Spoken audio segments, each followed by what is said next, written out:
All right, so The Last of Us, has obviously been getting, crazy rewards, high scores left and right. Everyone's pretty much saying 9 or 10, across the board, even before it came out and after, of course.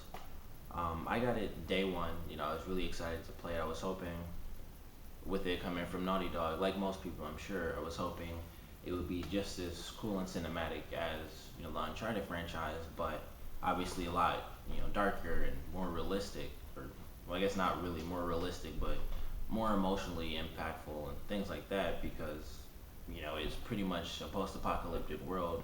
And like I said, it's coming from Naughty Dog, and if you've played the Uncharted games, then you know how they do really cinematic story and gameplay, and they have intricate characters, they have great dialogue and things like that. And if you haven't, and you're watching this and you played The Last of Us, but you haven't played the Uncharted games, I suggest you play those, and you'll see kind of where they came from. And I remember thinking about like back when games used to start off like Naughty Dog presents and it's Crash Bandicoot, and now we've got like The Last of Us where you're like strangling people, to get to a certain destination. Like I said, I got the game day one. I think I beat it in 2 days. It's insanely fun. I really enjoyed it. I'm going through my second playthrough now because after I beat it, generally when games have multiplayer, I I beat the game first because I don't want to spoil like any of the locations and things like that. So I go through the game first and then I start on multiplayer, and multiplayer, which I'll get to in a while. Um, I started playing that. It's really fun. But I'm on my second playthrough now just to really go through the game again, find collectibles, and find certain dialogue things that I couldn't find, which is one of the best parts of the game to me personally, is the optional dialogue where if you walk up to a specific thing, the character Ellie, who's obviously your partner character throughout the game, she'll talk about it or she'll look at something and say like one sentence, and then you can walk up to her and do extra dialogue, and you'll have a full conversation about it. Like she talks about she sees like a poster of a really skinny woman who's a model, of course, and they talk about how models sometimes don't eat food to keep the look, and she says like that's really stupid to do that. And I thought that was really funny because personally that's what I think, and I'm sure if you aren't a model you probably think that too. But little dialogue things like that, and movie posters, and she talks about comics when you pick up comics, things like that. And it's a cool little dynamic that they have even outside of the cutscenes where you can have the optional dialogue, and you can completely walk past those events if you because you'll have a big area to go through, and if you go left and you happen to get caught into a cutscene, or you're fighting enemies, you completely forget about the area in the back and you never go there, you won't get the optional dialogue scene. And that's one of the things I really enjoy. You could go certain in the certain areas, and you can completely skip the dialogue, and it kind of makes it worth playing a second time because you might not even know you missed it, and then you get it through your second playthrough, and it's a cool little surprise for you. As far as the action goes, I really enjoy it. It has a really emotional impact to it. I mean, obviously not too much because it's still a game, but far more so than the Uncharted franchise, where you go through and you're pretty much just shooting people left and right. Like hundreds and hundreds of people, and like blowing up helicopters and all types of crazy stuff. And in this, it's a lot more dramatic because you might kill a lot of people, and just how you do it is more dramatic, but also they really reflect on it. They really reflect on what's happening because you'll kill all these people, and then maybe 10 or 20 minutes later you'll be in a new section, and the other members of the gang will talk about how you killed like 20 people, or you killed like dozens of people, and it's just like a man and a kid. And so they really talk about it like they're all dead, and yeah, it kind of makes you reflect on how you actually went through and you killed all these people outside of just protecting yourself against the infected people. And along with the hunters, obviously the infected people are a huge part of the game. And In the very beginning of the game, which I won't spoil, this is spoiler free. I should have mentioned that at the very beginning of the video, but I won't give any real plot details. But in the very beginning, the main enemy is the infected, or are the infected people, and then it's kind of, as the game continues, then you go into, now we have to defend against humans and things like that. You see, it's not just infected people, it's humans who are generally more dangerous because they can still think and function, and generally they do so as a group, so you have to really be careful compared to just infected people. But I really enjoy the different styles. They have the regular infected people, who are basically newly infected people who might have died or might have been infected, in a couple of months or maybe a year. I don't know the specific time span, but they have, three separate stages. And so you have the first infected, and the thing I find interesting about them is if they're standing still, you can sneak up on them and strangle them. But if they're actually like walking around already and they like look in your direction, then they'll instantly just run after you. Or even if you're sneaking and they're standing still, if you get in front of them, they can still see you and they'll attack. But it's harder to sneak up when they're already moving. It's a little harder to for them not to hear you when you're stealth walking up against them or behind them. And then you have the clickers, who are really dangerous. They're probably the most dangerous as far as I'm concerned, because they're like the middle ground. So they stand still and they can't see you, but if they hear you, they kind of freak out and run towards you, and they're one hit kills if you don't have specific upgrades. And so it makes it really dramatic. Like, there's a portion in a house where there are about 5 of them in this house, and there's a certain room where there's one, and there are items on the other side of this room, but there's a bed and you can't get on the bed. So you can basically sneak right past the enemy, which I did when I first played through. But when I was sneaking back, I made too much noise and it like killed me in one hit. But that was like a really dramatic part of the game. It was like really scary. You have to sneak your way through, because like I said, they have pretty much one hit kills, and even if you have the upgrades, you generally still don't have enough to fight off like 5 of them. So they're really dangerous enemies that are really fun to like interact with, because you try to get real sneaky and it makes it more intense for you. The third stage of enemies, I want to say they're called bloaters. They are and people who have been infected even longer than clickers, and they aren't as dangerous to me because they're like the big enemies and they're slower. But they have little pods on them and they throw them at you, and you have to like run out of the smoke or you lose health, and obviously you'll eventually die from that. But if they grab you, they also get you with one hit kills, which I hate, because sometimes I'll get backed into a corner, because generally they aren't alone. So you have to fight off, a bunch of other enemies while this is, big enemies coming at you.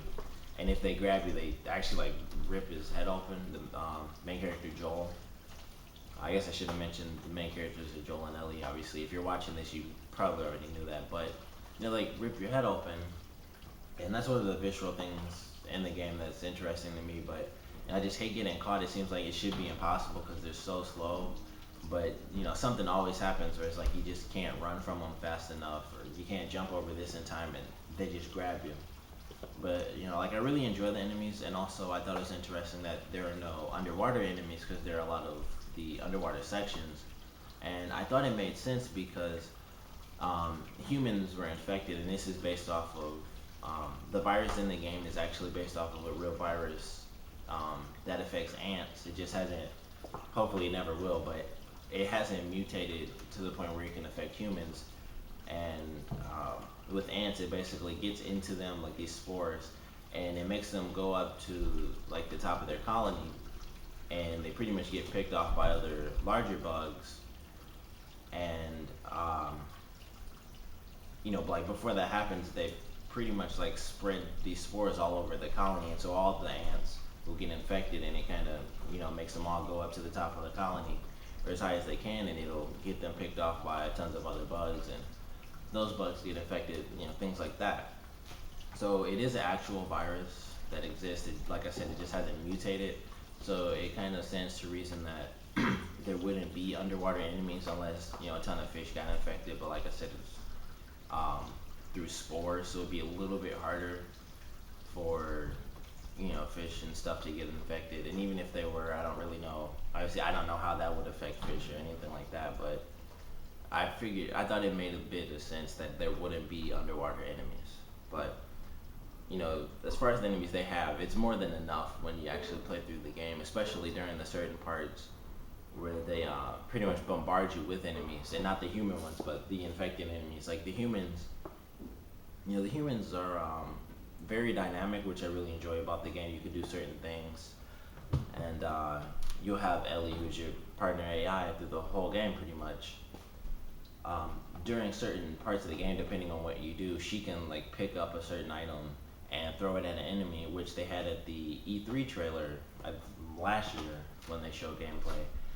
But I hadn't done that until recently, like the second playthrough through the game. I hadn't gotten her to actually like attack an enemy by herself, which I thought was pretty cool. Like she shot at enemies during later parts of the game, excuse me, but before she gets a weapon or before she gets a gun, because she has a weapon, it was sort of hard to get her to automatically attack enemies. But I got her to do it twice, where she like threw a bottle at a guy and then I took him out, and she actually like jumped on a guy's back and killed him, which I thought like good job Ellie, because he was coming after me and she basically took him down while I got somebody else.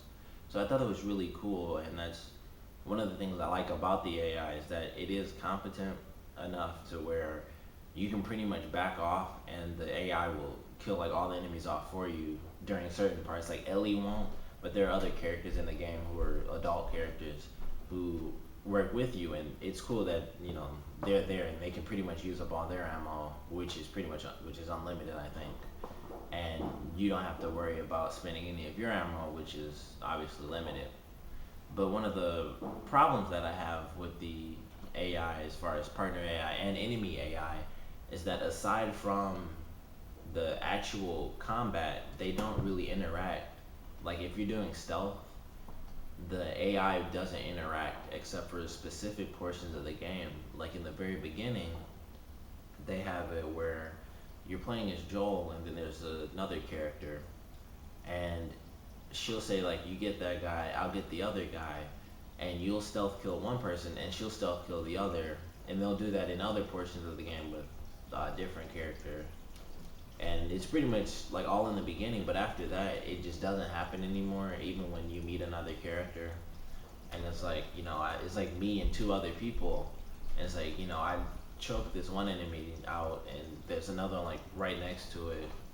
It's like, why isn't anyone just helping me out and just get this one character right here, and then help me with all the stealth kills so we don't get busted. I mean, in real life, if you were if there's more than one person, everyone should be stealth killing all the enemies if they can until they get caught, and then we all fight.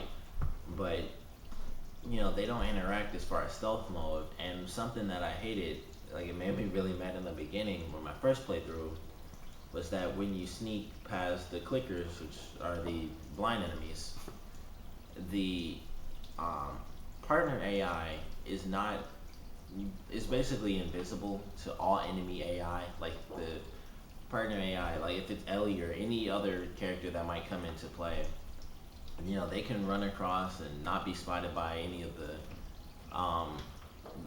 human AI or the infected AI, which I understand why they might have done it, because odds are if you didn't, if you moved and you didn't get caught, it doesn't mean the person behind you won't get caught. But at the same time, it would be cool if they made it where your partner AI would stay still if they thought they'd be seen, or sometimes they do make a mistake, and I thought that would be a pretty cool dynamic for the game. But they don't do that, and they're pretty much just invisible. And something that happened was during it with the clickers, and I think it was the first part where you really interact with the clickers, or like the second part. I was standing still, like I was bent down in the stealth mode, and I think it was Ellie. It might have been Ellie or the other woman. And she walked right past the clicker. She basically walked into it, and it basically redirected directly into me, and it bumped right into me, and then I died in one hit. And that made me really mad because it's like, I'm doing all these stealth moves. The enemy is directly in front of us. We're pretty much surrounding this enemy. She could have easily killed it if she had a shield, but you know, which they obviously don't say like, "Oh, I'm out of shivs" or anything like that. It's just um, scripted events, pretty much, where they'll say, "If you get this person, I'll get that person," and it's not a dynamic thing where if two enemies are together, you kill one and your partner will automatically kill the other one. They just kind of just cut that out of the game, and it seemed weird to me that they sort of put it in scripted because it makes it feel like it would be dynamic later in the game, but it's not. And that was just a minor problem that I had with the game. It was just something where you introduce it, but then you don't keep it, sort of thing. And I always kind of hate that in my games. But aside from that, I think the AI is pretty much perfect. They help out. Like I said, Ellie, depending on where you are, like I said, it's completely dynamic. If there's like a beer bottle next to her or something, she'll throw it and like yell at an enemy, and then you can take them out while they're distracted, or they'll chase her and you can just shoot them while they're following her, or something like that. And it's a really cool little thing to have as far as confident AI. That's always important in the game, both partner and enemy AI, and both are done very well. And another thing with the hunter AI, they can hear, if you pull the trigger and you're out of ammo, they'll say you're out of ammo. This is like a random little cool thing to have. And stuff like that where they're just fighting, they use their weapons to their advantage, and they're really smart, and they aren't just you know mindless enemies like the infected, but that's obviously how they're supposed to be compared to actual humans. So a lot of noise going on up there. As a whole, I really enjoyed the game. um, I didn't particularly enjoy the ending. I thought it was kind of anticlimactic compared to what I was expecting. But like sometimes how they say is like it's the journey, not the destination. I don't really follow that too much, but it didn't like kill the game or anything. I just didn't like it as much as I was expecting.